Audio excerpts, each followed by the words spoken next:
Olá, professores, professoras. Trago nesse vídeo para vocês uma reflexão que é resultado da minha pesquisa de doutorado, que foi realizada no Programa de Ciências Sociais da Unesp Araraquara e que teve como título da produção de discursos aos usos sociais, distinção, moda e estilo de vida na revista Vogue Brasil. Eu trabalhei com a revista Vogue de 75 a 2015 e dessas edições surgiram algumas temáticas. E entre essas temáticas, uma pergunta que surgiu, trago para a gente refletir. O que é ser feminina? Então, para que a gente possa refletir sobre isso, vamos começar pensando sobre uma frase que apareceu na Vogue em 1978. Abre aspas. A mulher não precisa alterar seu papel para vencer. Basta fazer acontecer, tentar, lutar. Não é por um acaso que escolhi essa frase da Vogue de 78 para iniciar a nossa reflexão, porque de forma sucinta ela nos fala sobre esse ideal de mulher recorrente nos discursos das edições da década de 70 e 80. Então, uma mulher responsável pelos cuidados da casa, inserida no mercado de trabalho, consumidora, educada, e que ainda despende boa parte do seu dia a dia aos cuidados com a imagem pessoal. Ou seja, uma mulher que mantém ativa a sua função de rainha do lar, com todas as prerrogativas que essa categoria carrega, como, por exemplo, a responsável pela casa, pelo bem-estar do marido, os cuidados de si como forma de garantir a manutenção do seu casamento e do interesse do marido, ao mesmo tempo que se insere no ambiente público e do trabalho, acumulando a dupla jornada. Para pensar nessas questões, eu considero muito importante a gente começar refletindo sobre o feminismo. Então, na década de 60, a gente tem um florescimento do feminismo nos Estados Unidos e na Europa, que pode estar relacionado a um entusiasmo político e cultural que é decorrente das desilusões frente às crises capitalistas e socialistas, e que possibilitou o surgimento de movimentos sociais que colocavam em xeque os padrões sociais e culturais até então vigentes. Nesse cenário vai emergir o feminismo, que influenciou o mundo ocidental na época. E nessa época, no Brasil, o Brasil estava imerso na ditadura militar. O contexto era bastante diferente daquele que marcava os Estados Unidos e a Europa. Ainda assim, na década de 70, foi muito significativa para o movimento feminista no Brasil e também em grande parte do mundo ocidental. Em 75, o ano de 75 foi eleito pela ONU o Ano Internacional da Mulher e as questões femininas, as questões femininas ganharam novo status. A partir desse momento, alguns grupos que eram informais e privados passaram a promover eventos públicos que marcaram a história do feminismo no país. Nesse mesmo ano, a Vogue é lançada no Brasil. A revista Vogue é lançada em 1975 no Brasil. E apesar desse contexto marcado pelo despertar do movimento feminista no Brasil, a revista não coloca essa questão como pauta prioritária. Mas traz na edição de lançamento uma matéria de uma página que vai tocar no assunto de forma bem moderada. Eles vão realizar uma crítica à presença pequena de mulheres como protagonistas de filmes, dizendo que as mulheres se limitam sempre como coadjuvantes em filmes. Para sustentar esse posicionamento, a revista vai fazer uma comparação com a vida real, enfatizando que as mulheres estão, naquele momento, ocupando cada vez mais cargos importantes, como policiais, executivas, políticas, mas que nos filmes os seus papéis se resumiam a, como eles mesmos falaram, a prostitutas e solteironas, como apareceu na Vogue. Ainda na década de 70, para a gente refletir e debater sobre o assunto, que envolviam esse papel da mulher na sociedade brasileira, a Vogue vai fazer um alerta à leitora. Então eles vão dizer que as mulheres que são verdadeiros homens de negócio não podem perder a feminilidade ao se vestir, em casa ou no trabalho. Então, quando a revista insiste nos cuidados com a aparência, enquanto uma forma de manter a feminilidade, ela nos indica um posicionamento muito específico diante do movimento feminista que eclodia nesse momento, associando a mulheres feias, que não dispensavam cuidados de si e que, portanto, não recebiam as atenções masculinas. Então, é um estereótipo que, a longa data, vai estar associado às feministas. Então, apesar das conquistas do movimento feminista, esse tema foi envolto de forte preconceito, né, e negado, inclusive, por muitas mulheres, muito provável pela apreensão, né, de serem rejeitadas e mal vistas. Diante disso, é fundamental conhecer a história do feminismo para que a gente possa dissociá-lo dessa interpretação e sua compreensão, né, deveria ser direcionada num sentido mais amplo, né, não apenas como um movimento de mulheres em torno de determinadas bandeiras, né, mas como, assim como nos fala Duarte, abre aspas, como todo gesto ou ação que resulte em protesto contra a opressão e a discriminação da mulher ou que exija a ampliação dos seus direitos civis e políticos por iniciativa individual ou de grupo. Fecha as aspas.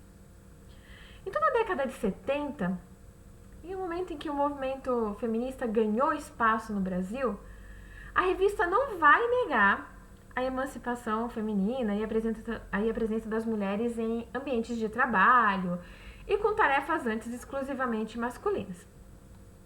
Porém, fica evidente nessas edições da década de 70 uma preocupação por lembrar a leitora, né, sempre, que acima dessas novas tarefas, os papéis sociais, historicamente, né, exclusivamente femininos, ainda eram incumbências dessas mulheres. Como, por exemplo, a responsabilidade pela casa, pela família, pelo marido, né, pela cuidadosa elaboração de uma boa imagem. Né? Essa imagem ela deveria estar sempre repleta de elementos que marcam o que seria o ser feminino, né? Seja pelo uso de peça de vestuário, né? Seja pelo tempo gasto, pelo tempo considerável gasto com os cuidados de beleza.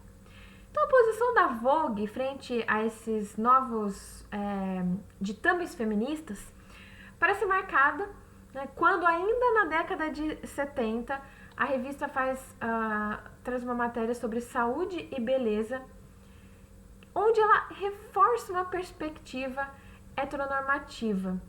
A chamada dessa matéria é As Maneiras de Ajudar o Seu Homem. Então, é uma matéria de folha inteira que ensina 15 maneiras de ajudar o homem com exercícios e dicas, e que confere à mulher toda a responsabilidade sobre o bem-estar do marido. Segundo essa matéria, a esposa precisaria estar atenta a toda e qualquer reclamação do seu esposo, ajudando ele a se exercitar durante a semana, para que no fim de semana ele tivesse condições de praticar os esportes que ele mais gostasse. E também essa mesma matéria faz uma alusão ao sucesso profissional da mulher como algo que pode acarretar problemas no relacionamento. Então, apesar desse contexto, temos um cenário que produz uma demanda de liberdade, de autonomia. Então, nós temos esse contexto, temos essa realidade, mas também temos esse cenário que demanda essa liberdade e essa autonomia. E o trabalho pago, ele passa a ser coberto por uma consciência emancipatória. Na edição de 80, em uma publicidade sobre a caderneta de poupança, a liberdade da mulher vai aparecer como chamada principal. Abre aspas. Uma das bandeiras mais sérias do movimento de libertação da mulher. Fecha aspas.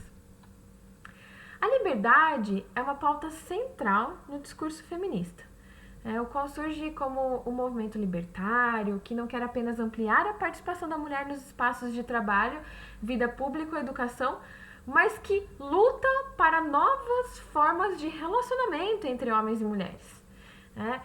Para que as mulheres tenham liberdade e autonomia para decidir sobre a sua vida e sobre o seu corpo. Apesar de trazer a liberdade de mulher como central, essa publicidade da caderneta de poupança busca se dissociar do movimento feminista, parecendo alinhado ao discurso da revista na época.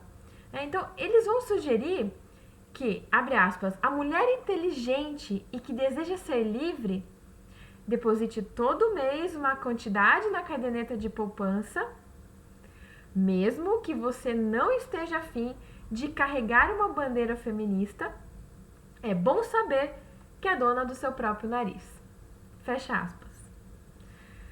Interessante que logo em seguida a essa publicidade vai aparecer outra, sugerindo que a mulher depende do marido, e que expõe no seu corpo, as riquezas do seu esposo. É uma propaganda da Rolex, e, abre aspas, perto de uma mulher com Rolex, existe sempre um homem importante. Fecha aspas. Então, essa publicidade vai retomar um lugar ocupado pela mulher que marca ainda o século XIX, que é marcado na história da moda por ser um momento em que o homem passa a abdicar dos excessos de vestimentas, tornando suas roupas mais sérias, enquanto a mulher passa a ter uma função ornamental, inclusive a de se expor no seu corpo indumentárias que afirmassem a posição social e o prestígio adquirido pelo seu esposo. Então, nessa dinâmica, o corpo passou a ser cada vez mais uma forma de expressão individual e as imagens difundidas, seja em fotografias, em pinturas, vinculadas principalmente por revistas femininas da época do século XIX, passaram a pronunciar os ideais para ser mulher. Voltando à Vogue, a essa publicidade da Rolex, a gente percebe, a partir dessa publicidade, um esforço por retomar um ideal de feminilidade que está enraizado no nosso tecido social, que se associa a uma mulher sujeita aos interesses masculinos. Então a gente acaba tendo um discurso antagônico ao difundido pelo feminismo nessa época, na década de 80. Já a edição comemorativa da Vogue de 10 anos vai apontar uma mulher que está conquistando espaços, independente, que pode se vestir com roupas esportivas, sem maquiagem, mas vai insistir, sem deixar de ser feminina.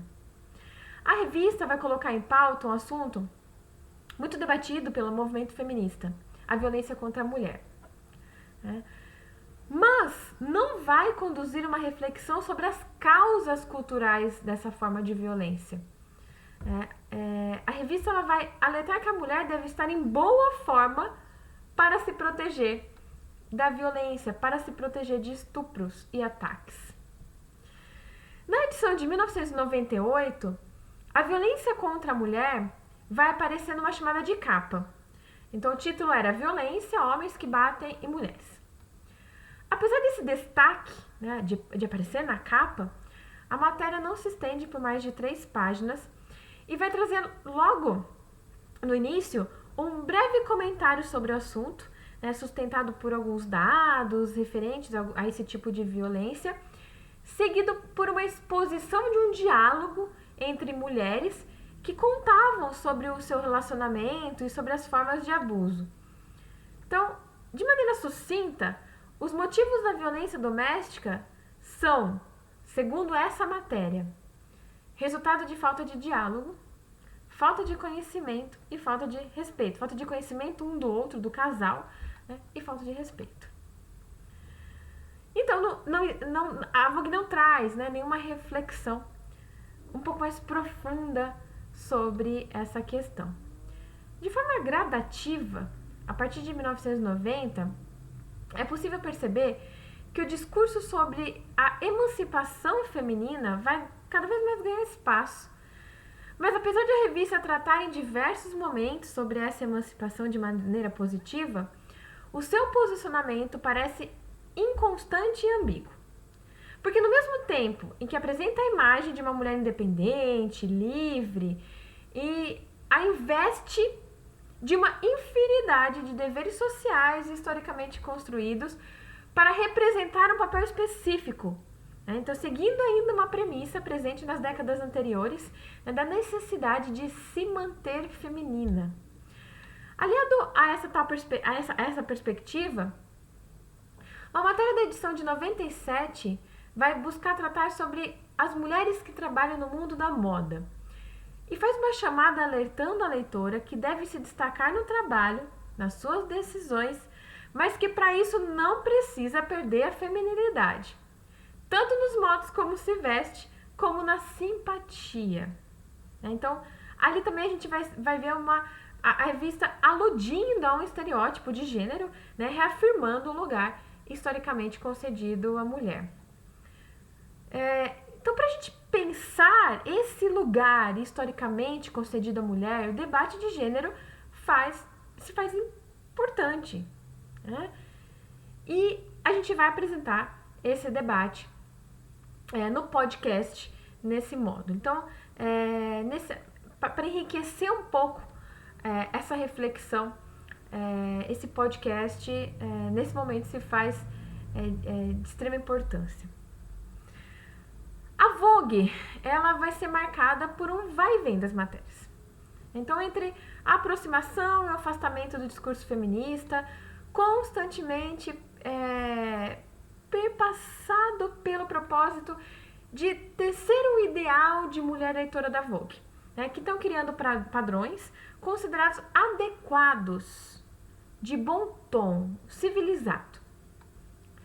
Esses conceitos, né, nos remetem ao de civilidade, elaborado por Norbert Elias, enquanto formas de distinção social, né? Então, representadas nas vestimentas, nos hábitos do dia a dia, na fala, que marcaram a passagem do mundo medieval para a modernidade. Então, hábitos criados no âmbito das cortes que passam a representar as boas maneiras e os costumes que deviam ser seguidos como forma de distinção. Esse conceito de civilidade ajuda a gente a pensar sobre os discursos proferidos pela revista, relacionado ao papel da mulher na sociedade. Então a revista ela parece estar atenta aos discursos contemporâneos que impulsam a mulher a ocupar novos lugares na sociedade, mas ao mesmo tempo se mantém situada em uma posição historicamente estabelecida que lhe reafirma enquanto uma revista destinada a uma leitora específica. Uma leitora que preserva hábitos polidos e modos refinados, né? Ou seja, ela reafirma o seu público-alvo, a mulher com poder aquisitivo. Nessa perspectiva, hedonismo, consumo, individualidade, que configuram a nossa modernidade, são características que podem ser observadas na revista, principalmente a partir da década de 1990, quando a imagem da mulher que trabalha fora será cada vez mais presente nessas edições, sempre sustentada por uma racionalidade que está se consolidando na época, que pressupõe um sujeito, né, especialista de si, né, inventor de si, empreendedor de si. Então, essa questão do individualismo. Nesse contexto, a categoria de mulher executiva vai aparecer como uma forma de distinção. Então, que representa o que seria uma mulher de sucesso e que vai ganhar cada vez mais espaço nas edições, aparecendo em diversas matérias. seja de comportamento, seja de dicas de vestuário, né, aparecendo em muitas matérias, cada vez com mais frequência na Vogue. Então, gradativamente, a leitora vai passar a se deparar com uma diversidade de categorias. Categorias que ela pode se reconhecer, se inspirar, né, e que ela pode se identificar enquanto uma mulher moderna. Então, ela poderia ser uma mulher clássica, uma mulher exuberante, né, uma mulher roqueira, uma infinidade de categorias, né, que aparecem na revista para que a mulher, né, se identifique. Apesar, né, dessas classificações parecerem em um momento, né, serem diferentes, muitas vezes opostas, na verdade elas são correspondentes. Porque elas exigem uma escolha e um trabalho individual para sustentá-los. Então, ser mulher, ser feminina, ser moderna, vai passar inevitavelmente por novos padrões de feminilidade.